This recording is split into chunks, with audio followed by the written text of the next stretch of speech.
it's climate resilient. As you can see that we are not using a lot of water because of mulching and diversity and that. In case there is any climatic shocks, either drought or floods, then we say we are resilient. So in case a flood comes, our farm is not going to be eroded. In case a drought comes, like the last drought that happened in 2021-2022, the long year drought for 2 years, our plants were still resilient. So we are in having that diversity. Even if a few crops die because of drought, if they are water hungry, then a few others will be left.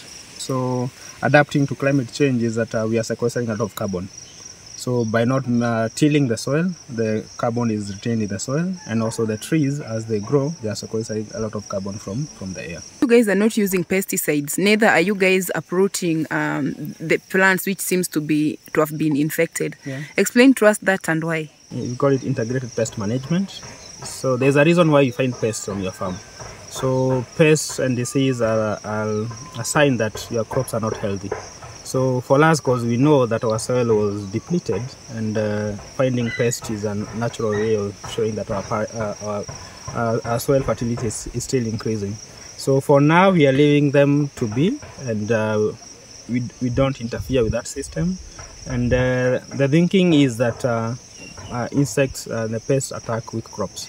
So if you let them be, then they're going to attack the weak crops, and then the healthy crops are going to survive. So we harvest the strong crops.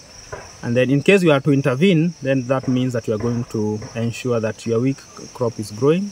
And then if you eat a weak crop, you become a weak human, as I was saying. So what we need to do is to build our soil fertility so that it can grow healthy crops. So we say healthy soil equals healthy crops. Our solar pump is a single phase,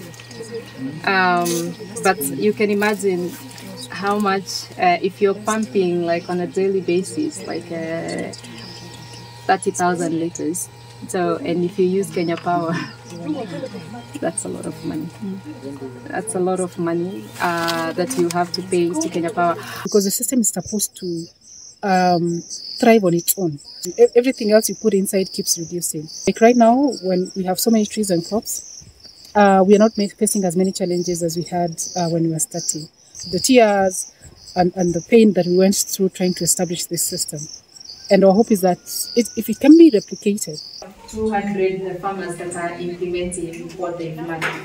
So for us, that is a really, really big achievement. So the only challenge that we are facing is they cannot implement in large scale like we've done.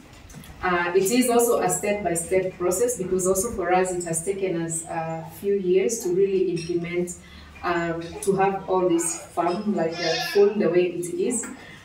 When we go somewhere else, we will not copy-paste, because we don't believe in copy-paste, but we will have a framework that can be contextualized in a different space. So at the moment, what we are doing, we are just extending the diameter of our operation.